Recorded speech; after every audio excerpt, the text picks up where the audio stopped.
The rain was pouring so hard it felt like knives cutting against my skin. My shoes were soaked through, my cardigan clung heavy on my shoulders, and still, I stood there, pounding on the front door of the house I had spent 40 years turning into a home.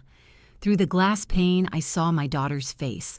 Her lips were twisted in rage, her eyes cold in a way I had never seen before. "This is my house now!" she screamed, her voice muffled by the wooden door but cutting into me like a blade. Then, without hesitation, she slammed it shut, and I heard the sharp click of the lock sliding into place. For a moment, I couldn't breathe. My hand rested on the brass handle, trembling, not just from the cold, but from the shock. My own flesh and blood had locked me out of the very home where I once tucked her into bed, kissed her scraped knees, and cooked her favorite meals. The storm drenched me until I could hardly tell whether the tears on my cheeks were mine or the sky's. I stepped back onto the porch, staring at the curtains she yanked shut. The world outside felt cruel enough, but the betrayal behind that door was worse. I whispered to myself, after everything, after all I've done. But here's the thing my daughter didn't know, and it's the part of the story you'll want to hear. The house she claimed as hers wasn't truly hers. Not by blood, not by sacrifice, and certainly not by law. Because weeks before this night, I had gone to my lawyer and secured the real deed. And when the truth came to light, her face would drain of every ounce of color she had left. Before I dive deeper into how everything unraveled, let me pause for just a moment. My name is Ruth Parker. I'm 72 years old, a retired school librarian, and I've lived in this house since the day my late husband and I signed the mortgage papers all those decades ago. This home was supposed to be my safe place, the last piece of stability I had left in this world. Before I continue, tell me in the comments, where are you watching from? Now let me take you back, because this betrayal didn't happen overnight. No, it was years in the making. And perhaps, if I'd listened to the signs, I could have prevented that rainy night from ever happening. It began with small things. Things only a mother would ignore because her love blinds her. My daughter, Linda, always had a streak of stubbornness. Even as a little girl, she'd plant her feet in the ground and insist the world owed her what she wanted. I thought it was just childhood defiance, something she'd grow out of with guidance, love, and patience. But Linda didn't grow out of it. Instead, she grew into it. And somewhere along the way, she decided that everything I had built, everything I had fought to keep, wasn't mine anymore. It was hers. On that stormy night, shivering on my own porch, I realized the daughter I raised no longer saw me as her mother. She saw me as an obstacle, a hurdle, standing in her way of claiming what she believed belonged to her. The irony of it all was staggering. I had sacrificed my youth, my health, and so much of my happiness to ensure she had a better life. Yet there I stood, reduced to a stranger at my own door. Neighbors' lights flickered on across the street. Curtains shifted as they peeked out, some whispering to each other. I could only imagine what they were thinking. An old woman locked out of her house in the dead of night, begging to be let back in. My pride stung worse than the rain. But deep inside, past the humiliation and heartbreak, there was something else simmering. It was the knowledge that she was wrong, that her power was an illusion. And though she had won the battle that night, the war was far from over. Because what Linda didn't know, and what her smug husband hadn't bothered to consider, was that I wasn't as naive as they believed me to be. Months before, when the arguments first began and their tones turned sharper, I had walked into a lawyer's office. I had explained my fears, my doubts, and my wish to protect what was rightfully mine. That visit had changed everything. So as I stood there, cold and drenched, locked out of my own home, I found a strange kind of comfort. They thought they had won.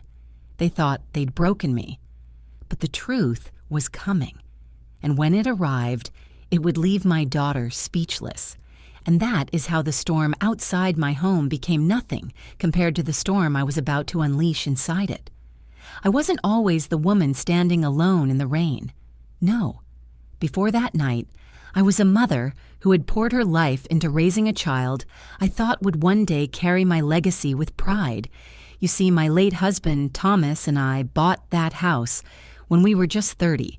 It was nothing fancy back then. Peeling paint, creaky floors, and a roof that leaked whenever the wind blew too hard. But we worked on it together. Every paycheck, every weekend project, every scraped knuckle and sleepless night went into turning those bare walls into a home filled with warmth. When Thomas passed away far too young, it was just me and our daughter, Linda.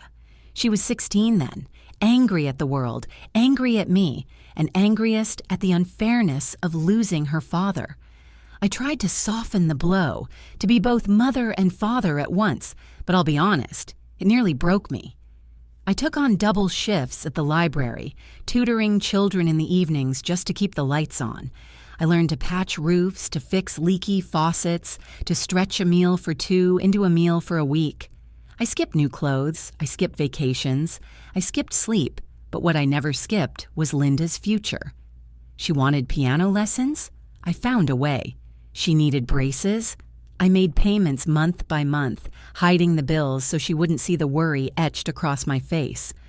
When her friends got new dresses for school dances, I stayed up late at night stitching together hand-me-downs so she wouldn't feel left out. Every sacrifice I made with one thought. At least she'll have a better life than I did. And for a time, I believed she understood. I remember one night. She was maybe 17, and I came home bone-tired, my hands raw from shelving hundreds of heavy books at the library. Linda surprised me with a cup of tea and said, "One day, Mom, I'll buy you a house bigger than this. You'll never have to worry again." I smiled at her then, tears prickling my eyes, believing she meant it, believing she saw my efforts, believing she loved me for it. But children grow, promises fade, and the kindness in that girl's voice began to change. It started small. She wanted money for outings, clothes, little luxuries. I gave what I could, even when it meant skipping meals myself. She would pout if I said no, call me selfish, say her friends' parents did more. And somehow, I let her words sink into me, let them convince me that perhaps I wasn't doing enough, even though I was breaking myself to give her everything. By the time she graduated, Linda had developed a taste for entitlement. She wanted more than what I could give, more than what she had earned. And when she met Greg, her future husband, those desires only grew sharper. Greg was charming on the surface, I'll give him that. He could talk his way through any room, shake hands, smile, and convince anyone he was your best friend. But underneath that smile, I saw the greed. He had a way of looking around the house as if he were cataloging it, piece by piece, already claiming it in his mind. The first time he visited, he said, "Nice place, Mrs. Parker." Must be worth a fortune in this neighborhood now. It should have been a harmless comment. But the way his eyes lingered on the deed, framed in my office, the same deed Thomas and I had signed decades ago, made me uneasy. Linda laughed, brushing it off, but I caught the way her eyes followed his. It was subtle then, but it was there. As the years passed, their hints grew bolder. "Mom, have you thought about downsizing? You'd be more comfortable in a retirement community. This house is a lot for one person to handle." Every time they said it, I felt the ground beneath me shift. The home I had fought so hard to protect was no longer my safe haven. It was a target. And still, I tried to push the thought away. I told myself Linda was my daughter. She wouldn't hurt me. She wouldn't betray me. But love, I've learned, can be the cruelest kind of blindness. Because while I was still remembering the girl who once promised me a better life, she was slowly plotting to take the very roof I had built over her head. The saddest part of sacrifice isn't the work itself. It isn't the sleepless nights or the aching bones. The saddest part is realizing years later that the very person you sacrificed for now believes your sacrifices entitle them to everything you own. And the cruelest moment of all is when you realize they're willing to throw you out in the rain to prove it. I should have seen it sooner. I should have recognized the storm was already brewing. But when you love your child, you never believe they'll be the one to betray you. And yet, that's exactly what Linda did. When Linda married Greg, I hoped marriage would soften her edges. I thought maybe commitment, responsibility, even the thought of raising her own family would ground her, help her understand the weight of sacrifice. I was wrong. If anything, marriage became the spark that fanned her entitlement into a wildfire. At first, Greg was all politeness. He called me Mom, even though I'd only just met him. He carried groceries in, fixed a broken step on the porch, even complimented my cooking. But kindness from men like Greg has an expiration date. It's only good until they feel secure enough to reveal their true intentions. That shift came slowly, almost invisibly at first. A comment here, a suggestion there. Mom, this house is a lot to manage on your own. Wouldn't you feel safer in a smaller place? Have you thought about moving into assisted living communities? Some of them are really nice. The first time he mentioned assisted living, I laughed it off. Greg, I'm 70 now, not 90. I'm perfectly fine here. But he didn't laugh with me. He just smiled in that thin way that made my stomach turn. Soon, Linda's tone began to echo his. She, too, started bringing up the house more and more. She'd say things like, Mom, this place has so much potential. If Greg and I moved in, we could remodel it. Bring it back to life, I wanted to ask her. Bring it back to life? What do you think I've been doing for the past 40 years? Every coat of paint, every blooming flower in the garden, every photo frame on the mantel. This house had been my life's work. But instead of fighting, I stayed quiet. I told myself it was just idle talk, that she didn't mean it. Yet each time they visited, their eyes scanned the walls and furniture, like buyers surveying a property, not family visiting a mother. The day it became undeniable was a Sunday afternoon. I'd made roast chicken, Linda's favorite as a child. As we ate, Greg leaned back in his chair, fork dangling between his fingers, and said casually, So, Mom, when you go, what happens to this place? The room went cold. Linda didn't flinch, didn't scold him for his insensitivity. She simply placed her fork down and said, Well, it'll be mine, won't it? I looked at her then, really looked, and I saw something in her eyes I had never seen before. Certainty. Not a hope, not a wish. Certainty, as though my home were already hers, and I was merely a guest overstaying my welcome. I swallowed hard, forcing a smile. I haven't gone anywhere yet. Greg chuckled, but there was no warmth in it. Of course, Mom. We just want to be prepared, that. Night after they left, I walked through each room of the house slowly. My fingers brushed against the bookshelves Thomas built with his own hands, the curtains I sewed when money was tight, the family photos that told a story of a life built from nothing but love and labor. And I realized Linda didn't see any of it. To her, it wasn't history. It wasn't sacrifice. It was real estate. The conversations didn't stop there. They only grew bolder.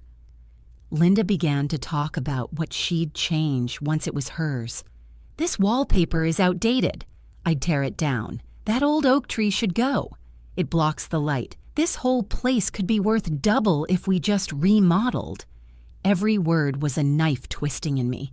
I wanted to scream, This is not a project. This is my home.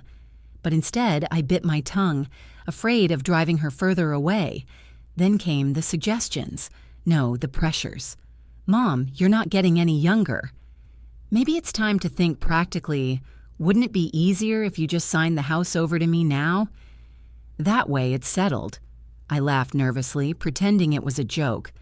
But Linda's eyes didn't waver. She wasn't joking. That was the moment I knew something had shifted permanently. She wasn't waiting for me to pass on. She wanted the house now.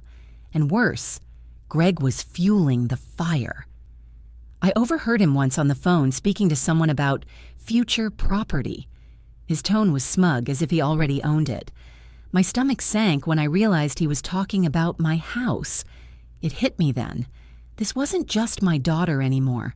It was my daughter and her husband, united in seeing me as nothing more than a barrier between them and the life they wanted. I started to lose sleep. Every creak of the house at night reminded me it was mine, yet soon it might not be. My home no longer felt like a refuge. It felt like a battleground, and the people I loved most were on the other side. And then came the breaking point, the night they decided to make their move, the night they forced my hand, the night Linda screamed those words, "This is my house now." But what she didn't know was that her betrayal had already pushed me to act. Months earlier, I had taken steps she could never have imagined, steps that would turn her confidence to ash. The night it finally happened, the rain had been falling for hours, pounding against the roof like an angry drum.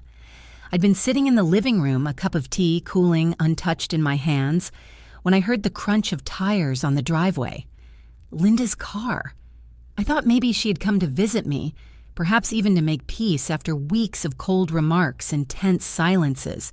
But as I rose from my chair and peered out the window, I saw Greg climbing out beside her, carrying what looked like a folder of papers tucked under his arm. Something in my stomach twisted. This wasn't a casual visit. The knock on the door came hard and fast. When I opened it, Linda didn't even smile. Her face was set, determined, like she had practiced this moment in a mirror. Greg hovered just behind her, smirking faintly as though the outcome was already decided. "Mom," Linda said, her tone sharp, "it's time you faced reality." I frowned, clutching my cardigan tighter around me. "What are you talking about?" She stepped inside without asking, brushing past me. "This house. You can't take care of it anymore. It's too much for you." Greg followed her in, flipping open his folder. "We've had the locks changed, Mrs. Parker. You'll need to start looking for somewhere else, maybe a nice retirement home. We can even help you find one." For a moment, the world spun. I blinked, trying to process what I had just heard. You changed the locks?" Linda crossed her arms, her chin tilted defiantly. "Yes, this is my house now. You've had your time here." "It's mine," I laughed, a bitter, shaky sound that even surprised me. "Yours?" "Linda, this is my home. I raised you in this house." Her eyes were cold, unflinching. "Exactly. You raised me here, which means it should pass to me. Dad's gone. You're old. It's time to move on." Greg added, "Don't make this harder than it needs to be. Just pack your things. We'll give you a week." I stared at them both, my heart pounding so hard I could hear it in my ears. The girl I had rocked to sleep, whose fevered forehead I had cooled with trembling hands, now stood in my living room declaring me homeless. When I didn't move, Greg's smile faltered. "We'll be back tomorrow to help you transition. But for tonight, it's best you leave." And then Linda said it, the words that seared into me forever. "This is my house now." She pushed me toward the door, the strength in her shove shocking for someone I once carried in my arms. I stumbled out onto the porch, the cold rain instantly soaking through my clothes. Before I could turn back, she slammed the door. I heard the lock click, sharp and final. I pounded on the door with my fist, shouting her name. "Linda! Open this door! You can't do this!" But there was only silence. Then the faint sound of laughter, her laughter from inside. I sank onto the porch steps, the rain streaming down my face until I couldn't tell where the tears ended, and the storm began. My body shivered with cold, but it was the ice in my daughter's heart that chilled me most. Neighbors' curtains twitched. I knew they saw me out there, hunched in the storm, begging at my own front door. Humiliation burned through me, hotter than any fever. The whispers would spread by morning. Poor old Ruth Parker thrown out by her own daughter. I sat there until my legs gave out, then dragged myself to the car parked at the curb. I slid into the driver's seat, shivering, wrapping my arms around myself for warmth. The familiar smell of old upholstery comforted me more than the thought of the house behind me ever could now. Through the windshield, I stared at the glowing windows of the home I had built, where Linda now walked freely, claiming it as hers. And though my chest ached with betrayal, another feeling slowly began to rise. Resolve. Because Linda had no idea that I had already seen this coming. She didn't know that weeks earlier I had visited my lawyer. She didn't know about the document tucked safely away in his office drawer. She didn't know that the real deed to the house bore only one name, mine. She thought she had won. She thought she had broken me. But she was wrong. The storm outside that night was nothing compared to the storm I was about to unleash, and when the truth came, it wouldn't be me left out in the rain. The night in the rain broke something inside me, but it also lit a fire I thought had long since gone out. When I woke stiff and shivering in the front seat of my car the next morning, I wasn't just an old woman discarded by her own child. I was a mother with nothing left to lose and everything still to fight for. The first call I made was to Mr. Harris, my lawyer. A calm, steady man with white hair and sharp eyes. He had been the one to guide me months earlier when I confessed my fears about Linda and Greg circling the house like vultures. I'll never forget his words that day in his office. "Mrs. Parker," he said, leaning forward, "you are not the first parent to be pressured like this, and you won't be the last, but you can be the one who is prepared. Let's make sure no one takes from you what you've earned." So together, we drafted the papers. He advised me to place the deed entirely in my name, ironclad with no room for contest. He had seen too many cases where children bullied their way into property that wasn't theirs. I walked out of his office that day, lighter, reassured, and now I clung to that memory like a lifeline. When I told him what had happened the night before, the lockout, the screaming, the humiliation, his voice sharpened. "Stay calm, Mrs. Parker.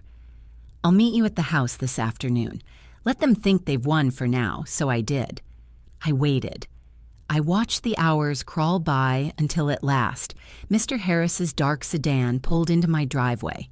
He stepped out, briefcase in hand, the kind of man who carried authority in the way he stood, the way he adjusted his glasses. I followed him up the walk, my heart hammering. My house loomed before us, its white paint streaked with rain, the curtains drawn tight. Behind those curtains, Linda and Greg had made themselves comfortable, convinced they'd claimed victory. Mr. Harris knocked firmly. Within moments, the door opened. Greg appeared first, his expression smug. "Well, well. If it isn't Mrs. Parker and her babysitter, I'm sorry, Ruth, but this is our house now. You should probably start packing what's left of your things." But then Linda appeared at his side. Her face was tight, but her eyes sparkled with triumph. "Mom, I told you last night. You can't handle this place anymore. It's mine now. I'm not backing down." Mr. Harris's lips twitched into a polite but pointed smile. "Is that so?" He adjusted his glasses, then lifted his briefcase onto the porch railing, snapping it open. From inside, he pulled a thick, official-looking folder. "I believe there's been a misunderstanding." "Allow me to clear it up," Greg scoffed, crossing his arms. "And who are you supposed to be?" "I'm Mrs. Parker's attorney," Mr. Harris replied calmly, "and I have here the legally binding deed to this property." At the word deed, Linda's smirk faltered. Mr. Harris unfolded the document, the embossed seal catching the sunlight, the ink sharp and undeniable. He held it up so they both could see. "As you can clearly read, the sole owner of this property is Ruth Parker. Not her daughter, not her son-in-law, only Ruth Parker, which means that what you did last night was not only cruel, but illegal." The color drained from Linda's face. She blinked rapidly, her lips parting but no words coming out. Greg leaned closer to squint at the paper, his bravado slipping. This can't be right," Linda stammered, her voice suddenly small. "Oh, it's quite right," Mr. Harris said firmly, "and I suggest you vacate the premises immediately before the police have to get involved. Locking the rightful homeowner out of her own property is a serious offense." Neighbors began to gather again, drawn by the firm voices and the sight of papers waving on the porch. Curtains shifted, doors creaked open, whispers filled the street. Greg cursed under his breath, muttering something about lawyers ruining everything. Linda, however, looked like the floor had fallen out from under her. The triumph she wore the night before had dissolved into pale horror. Her hands shook as she reached out, as if to grab the deed from Mr. Harris, but he pulled it back smoothly. "This is not yours to touch. Do you understand me?" Linda's eyes flicked to me then. For the first time in years, there was no anger in them, no arrogance, only desperation. But it was too late. I straightened my shoulders, feeling the strength of every sacrifice, every hardship, every tear that had built this home. My voice didn't tremble as I said, "This house was never yours, Linda. It was mine then.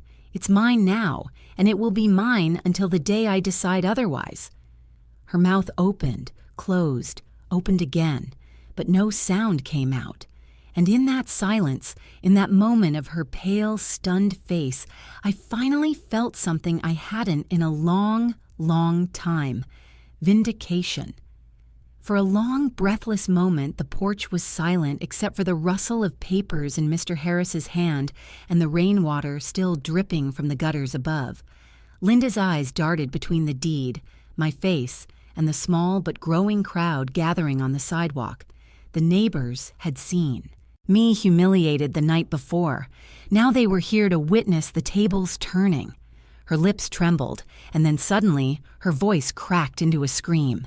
"This isn't fair. I deserve this house. I'm your daughter. Who else should it go to?" Her words echoed down the street, shrill and furious. A few neighbors gasped. One older woman shook her head, muttering something under her breath. I stood straighter, my hands no longer trembling. "You don't earn a home by demanding it, Linda. You don't take what doesn't belong to you. You earn it through sacrifice, through love, through respect, and you've shown me none of that." Greg's face darkened, his smugness now a mask of thinly veiled rage. "This is ridiculous," he snapped at Mr. Harris. "We've been living here for months." That's got to count for something. Mr. Harris raised an eyebrow, his tone cool and professional. "Actually, it counts for nothing.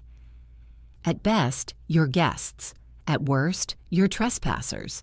Either way, your legal claim to this property is non-existent. If you don't vacate willingly, the authorities will ensure you do." The murmurs from the neighbors grew louder. Phones were raised, recording the confrontation. I caught sight of Mrs. Dawson from across the street, her hand pressed to her mouth in disbelief. Mr. Richards, who'd lived next door for decades, crossed his arms with a look that said, "Finally, justice." Linda's face flushed red, then pale, then red again. She clutched Greg's arm like a lifeline. "We can't just leave," she cried. "This was supposed to be ours." "You promised me, Greg. You promised we'd get this house." Greg jerked his arm free, clearly uncomfortable under the gaze of the neighbors. "Calm down, Linda. You're making a scene." "A scene?" she shouted, her voice breaking. "I've been waiting for this my whole life, and she jabbed a finger at me. "She ruined it. She always ruins everything." The venom in her tone made me wince, but I stood my ground. For once, I wasn't the one shrinking back. I wasn't the one apologizing. "I ruined everything," I said softly but firmly. "I gave you everything. I sacrificed so you could have a good life. And this is how you repay me, by locking me out in the rain, by trying to steal the roof over my head." Her face twisted, torn between shame and fury. For a moment, she looked like a little girl again, cornered, defensive, unable to admit fault. But then the neighbors' murmurs reached her ears, and she realized everyone was watching. Her pride shattered. She covered her face with her hands, sobbing. Not out of remorse, I could tell, but out of humiliation. She couldn't stand that her grand claim to my house had been torn apart in front of half the street. Greg muttered something about calling a real lawyer and stormed inside. Linda followed, her shoulders shaking. A few moments later, they re-emerged, dragging out hastily, packed bags. Mr. Harris stepped aside, giving them space but watching closely.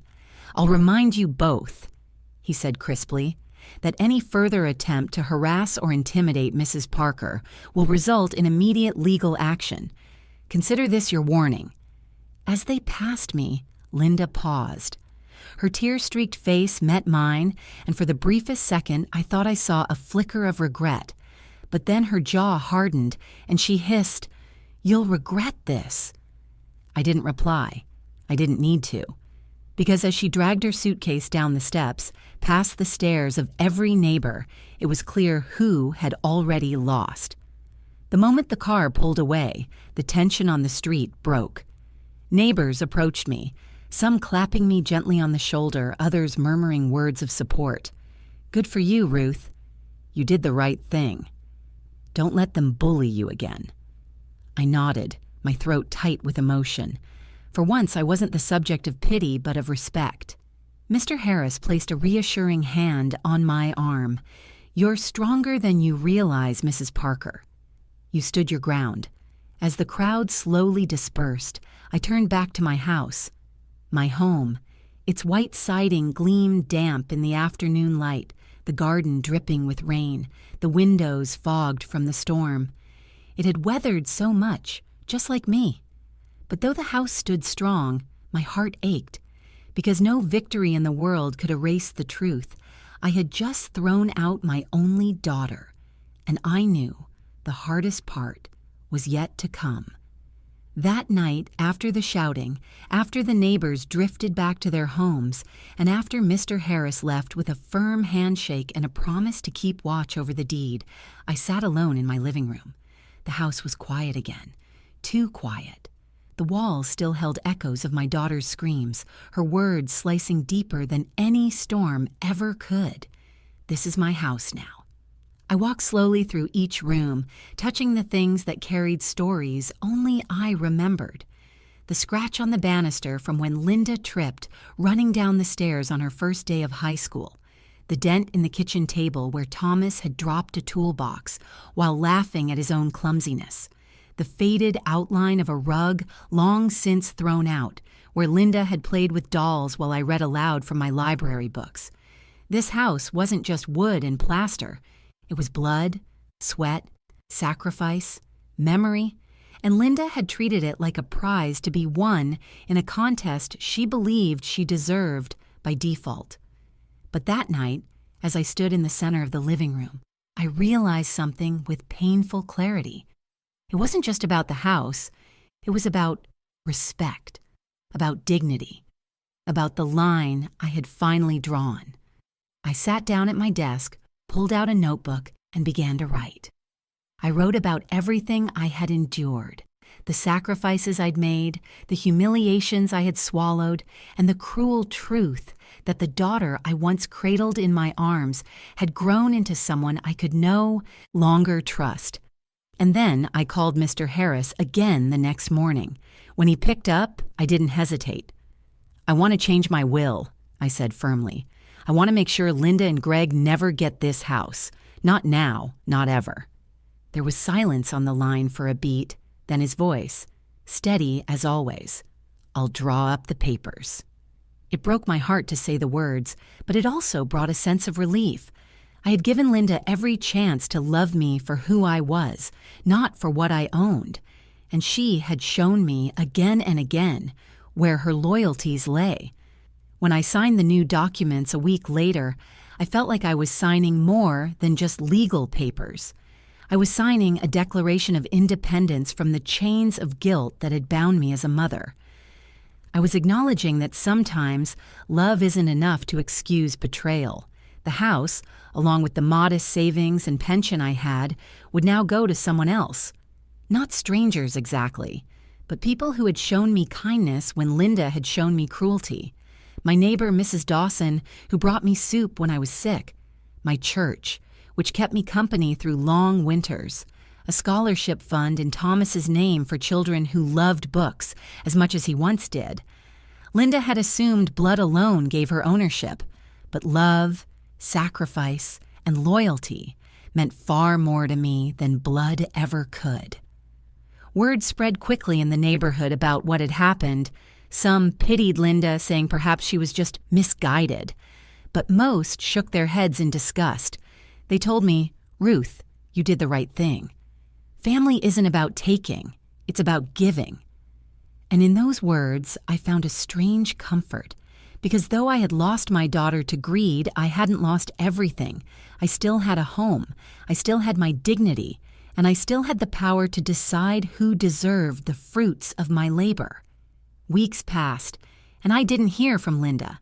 Not a phone call, not a letter, not a knock on the door. Sometimes I wondered if she would ever come back, not for the house, but for me. I wondered if she'd ever see past her own pride long enough to realize what she had destroyed. But as the days turned into months, I began to accept that maybe she never would. And perhaps that was the final twist in this story. The daughter who thought she gained everything ended up with nothing at all, not even her mother's love. One evening, I sat on the porch, watching the sun dip low over the garden Thomas and I had planted so many years ago. The air was warm, carrying the smell of lilacs. For the first time in a long time, I felt peace. I whispered to myself, almost as if Thomas were there beside me, "She thought she owned this house, but all she lost was me." And in that moment, I realized the truth every parent eventually faces. Sometimes protecting yourself means letting go of the child you once protected. It was the hardest choice I had ever made, but it was mine, just like the house.